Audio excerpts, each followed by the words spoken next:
ছোট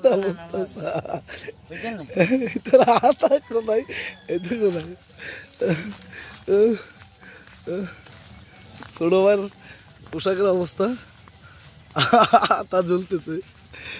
সহজ মানুষ গ্রামের। হ্যালো গাইজ, আসসালামু আলাইকুম রহমতুল্লাহি ওয়া বারাকাতুহু। তো এটা হচ্ছে আমার প্রথম ব্লগ, লং ভিডিও।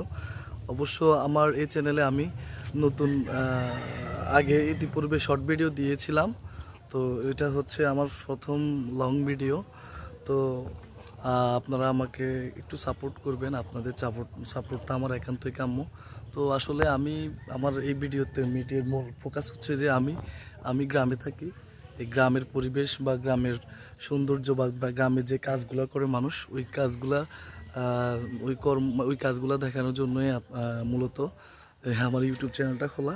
তো আপনারা একটু সাপোর্ট করবেন, পাশে থাকবেন, এটা হচ্ছে আমার কথা। তো যেহেতু ফার্স্ট টাইম হয়তো বা কথাবার্তা এলোমেলো হচ্ছে, সেজন্য আমি আন্তরিকভাবে দুঃখিত। তবে ইনশাআল্লাহ পর্যায়ক্রমে যদি চালাই যাই, আলহামদুলিল্লাহ আমার মনে হয় আমি ঠিকমতো কথাবার্তা বলতে পারবো। তো ঠিক আছে, ওকে, আসসালামু আলাইকুম। তো ভিডিওটা শুরু করি। Thank you.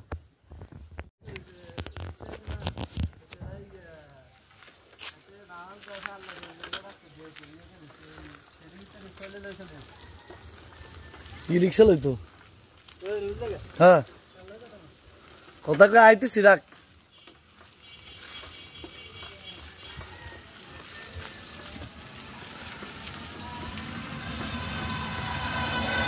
তো দেখতে পাচ্ছেন আপনারা, এটা হচ্ছে আমাদের পারিবারিক অবস্থান। এটার পাশ দিয়ে যাচ্ছে, আর সামনে হচ্ছে আমাদের বাড়ির জামে মসজিদ।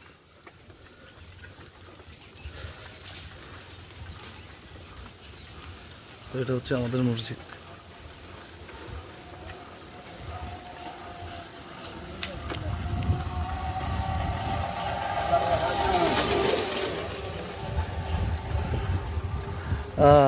এটা হচ্ছে সামনে হরিপুর আন্নুর হাফিজিয়া মাদ্রাসা ও এতিমখানা, এটা হচ্ছে আমাদের এতিমখানা। আর সামনে হচ্ছে হরিপুর সরকারি প্রাথমিক বিদ্যালয়। আর এই প্রতিষ্ঠানে আমি চাকরি করি, ছোটোখাটো একটা চাকরি করি। আমি এখানের অফিস সহায়ক এই প্রতিষ্ঠানে। আর এখন তো ঈদের ছুটি, তো স্কুল বন্ধ আছে। তো ইনশাল্লাহ পর্যায়ক্রমে স্কুলের কিছু কার্যক্রম আপনাদেরকে দেখাবো, হয়তোবা শর্ট ব্লগ আকারে, হয়তোবা লং ভিডিও আকারে। তো আপনারা আমাকে অবশ্যই সাপোর্ট করবেন। আপনাদের আবারও বলছি, আপনাদের সাপোর্ট আমার একান্তই কাম্য। তো আজকে যাচ্ছিলাম আমার যেটা গোলাম আজম বটনের জন্য, ওনার জন্য আমি কিছু খ্যার পাঠাবো। উনি ওখানে অনেকগুলো গরু পালেন, তো গরুগুলা খাওয়ার তো আর ওখানে পাওয়াটা সম্ভব না। তো গ্রাম থেকে আমরা অনেক সময় পাঠাই গরুর খড়, যেটাকে আমরা খ্যার বলি আর কি। এই আর কি অবস্থা। তো পরবর্তীতে এখন গাড়ি আসছে ওইদিকে, গাড়ি আসার পরে আমার মেজো জ্যাঠা ফোন দিছে যে ওইদিকে যাওয়ার পরে ওই যে আমাদের বাবুসি আছে মনির ভাই, উনিও আসতেছে। আসার পরে পিক আপে আমরা ওই যে খড়টা উঠাই দিব, পরবর্তীতে উনি ওই খড়গুলাই ঢাকাতে নিয়ে যাওয়ার পরে গরুকে খাওয়াইব এই আর কি। তো চলেন আপনারা দেখেন, আপনাদেরকে দেখাচ্ছি। হয়তোবা ভিডিওতে হয়তোবা অ্যাট্রাকটিভ বা আকর্ষণীয় কিছু নাই, তারপরেও গ্রামের যে সরল সোজা জীবনযাপন, সেটা আপনাদেরকে একটু দেখাতে যাচ্ছি আর কি।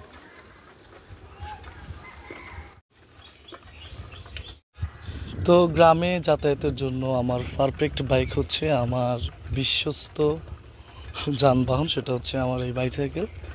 আর এটা খুব আমার খুব লাকি একটা বাইসাইকেল। এটা আমার অনেক কাজে হেল্প করছে। আমি এটা দিয়ে আমার অনেক বিপদ আপদ এটা দিয়ে সারছি আলহামদুলিল্লাহ। এটা কিনছি যে অনেক আগে কিনছিলাম, 19-এ কিনছিলাম, এখন তো 25, প্রায় 5 বছর। কিন্তু এখন পর্যন্ত আলহামদুলিল্লাহ বাইকটা এখন পর্যন্ত নতুন মতো, এক হাতে চালাই, তো এর কি অবস্থা। তো আমি এখন আছি আমাদের গ্রামের লাস্ট মাথায়, আর আমাদের সে ঐতিহ্যবাহী মসজিদ হরিপুর কেন্দ্রীয় জামে মসজিদের সামনে। এই পুরা হরিপুর গ্রামে একমাত্র মসজিদ এটাই ছিল ওই সময়। আমার বাপ দাদারা সব ওই সময় এই মসজিদে নামাজ পড়ত। তখনকার কালে এই মসজিদটা আপনার চুন সুরকি দিয়ে ইয়ে ছিল, এখন এটাকে আবার নতুন করে বানাইছে আর কি।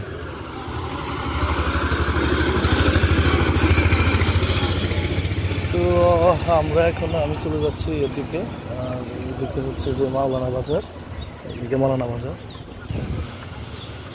একদম নীরব নিস্তব্ধ একটা রোড। সেটা হচ্ছে আমরা বন্ধু বান্ধবরা এই রোডের নাম দিয়েছিলাম আনন্দ রোড। তো এটা আবার পরিচিত হচ্ছে যে রক্তমান্দার বাজার রোড। তো এটার পাশে আবার একটা বড় খাল আছে, এটা ডাকাতিয়া খাল। এটার নাম শুনি অনেকে অনেক খাল নামে জানে, বাট আমি শুনছিলাম এটা ডাকাতিয়া খাল, ডাকাতিয়া নদীর একটা স্তর। তো ওই খালে থাকার কারণে রাস্তার পাশে এটার নাম হচ্ছে খালপাড়ের রাস্তা। তো আমরা অনেক সময় এই রাস্তায় আসা আড্ডা দিই, অনেক সময় বেসিক্যালি সবসময় আমরা এই রাস্তায় আড্ডা দিই। আর এই রাস্তার মানে অন্য কোনো জায়গায়, গ্রামে অন্য কোনো জায়গায় যদি বাতাস না থাকে, এখানে কিন্তু অলওয়েজ সবসময় একটু হলেও বাতাস আছে। আপনাকে একটু হলেও বাতাস লাগবে আপনার গায়ে, তার মানে মন ছুঁয়ে দিবে এমন একটা প্লেস এটা আর কি। তো সামনে হচ্ছে যে বিখ্যাত সেই মতিন মিয়ার দোকান, মতিন জাড়ার দোকান, যেখানে আমরা সবসময় ক্যারাম খেলি আমরা গ্রাম্য ভাষায় তো ক্যারাম বোর্ড কই, কিন্তু এটার ক্যারাম শব্দটা। তো এখানে আমরা সবসময় খেলি এই জায়গায়। সন্ধ্যার পরে জমজমাট অবস্থা সবসময় এখানে থাকে। তো এখানে ক্যারাম বোর্ড খেলি। এখানে আমার জেঠু আছে, তো ওনার সাথে কথা বলে অলরেডি দেখছেন পিক আপ চলে আসছে। যে পিক আপ এখানে উঠে দিব খড়, তারপর ঢাকায় নিয়ে যাবে। ঠিক আছে, ফোন দিতেছি।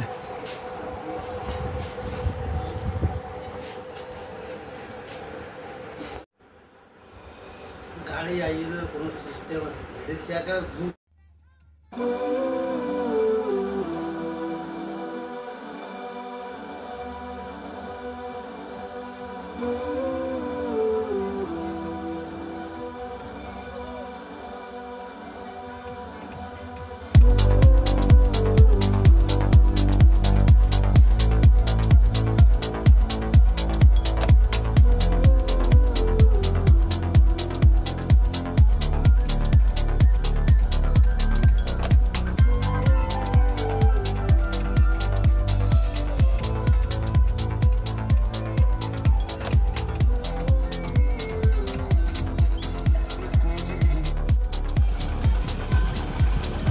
মনির ভাই চলে আসছে, মনির ভাই লোক নিয়ে।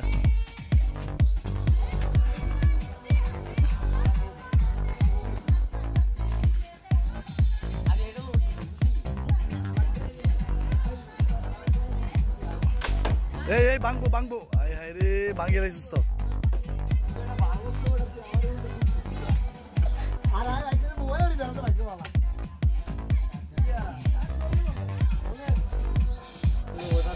আমরা কেউ লিখতে হবে, আমরা দড়ি বেশি, আমরা হিলতে আনি এলো দড়ি হাই করে দড়ি উড়ে লাইভ লাইভ সুদা ভাই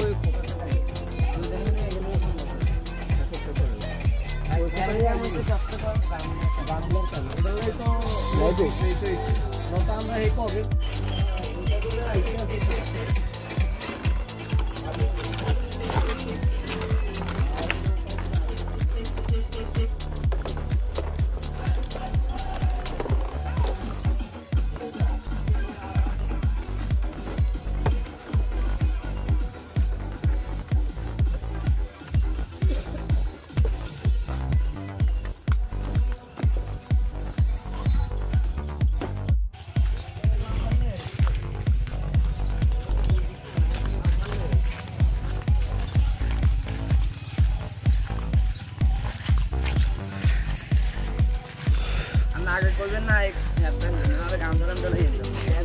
আরে কি তুই আবি না?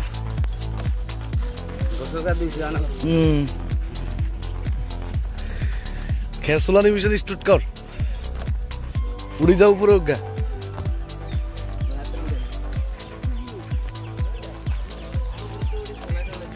দে চলাই দে।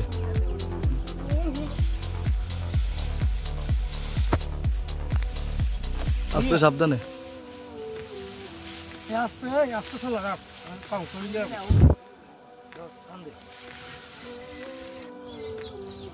এই যে দেখেন গ্রামে পশুপালন,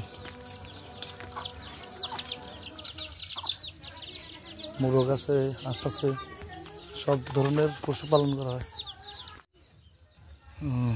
এটা হচ্ছে আমার জেঠার বাড়ি, এটা একলা বাড়ি বলি আর কি। এটা হচ্ছে তোমার মাঠের ভিতরে, আপনার মাঠের ভিতরে একটা বাড়ি।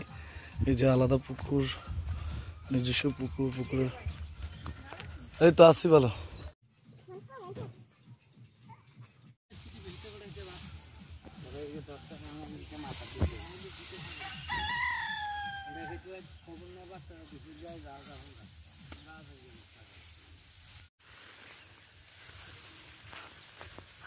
পড়বি আসতে দিলে যা।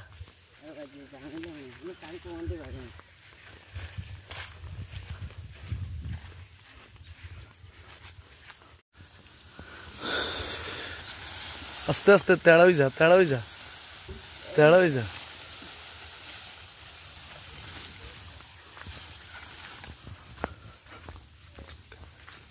যা আর সোজা যা, আসতে যাইস।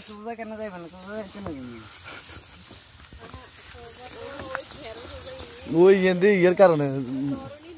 হ্যাঁ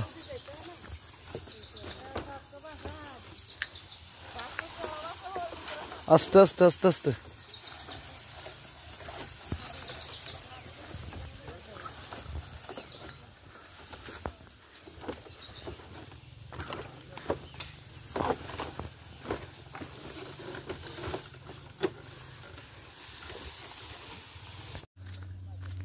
খের টানলে বড় জামা পরা লাগে, না হলে সমস্যা হয়, হাত পায়ে সমস্যা হয়।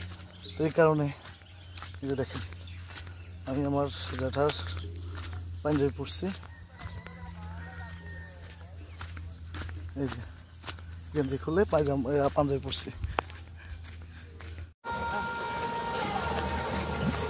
কি অবস্থা? রোজা টানি কিরকম অনুভূতি? হ্যাঁ সাড়ে কিনে বাজি যায়, কষ্ট আছে। দেখুন আমার ছোট ভাই খেরের খোঁজা টানতে টানতে তার কষ্ট, অবস্থা খারাপ।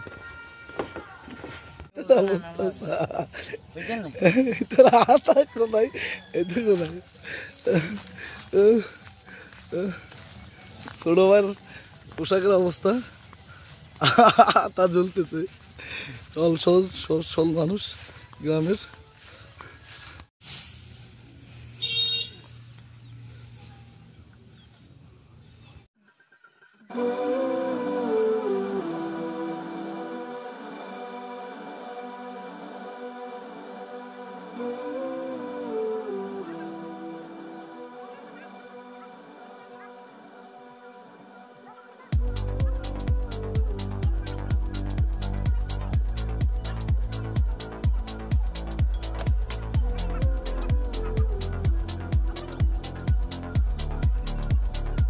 এই হচ্ছে গ্রামের জীবনযাপন। কতক্ষণ সাব জেন্টলম্যান, কতক্ষণ কৃষক। কাজ করতে হবে, গ্রামের মানুষ তো কাজ অবশ্যই করতে হবে। এই যে দেখেন গ্রামে পশুপালন, মোরগ আছে, হাঁস আছে, সব ধরনের পশুপালন করা হয়।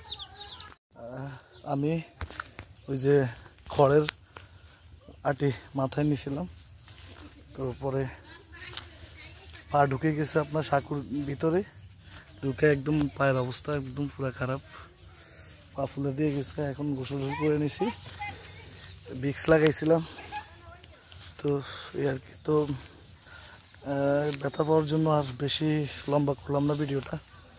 তো দেখা হবে অন্য কোনো ভিডিওতে। সে পর্যন্ত ভালো থাকবেন। আসসালামু আলাইকুম।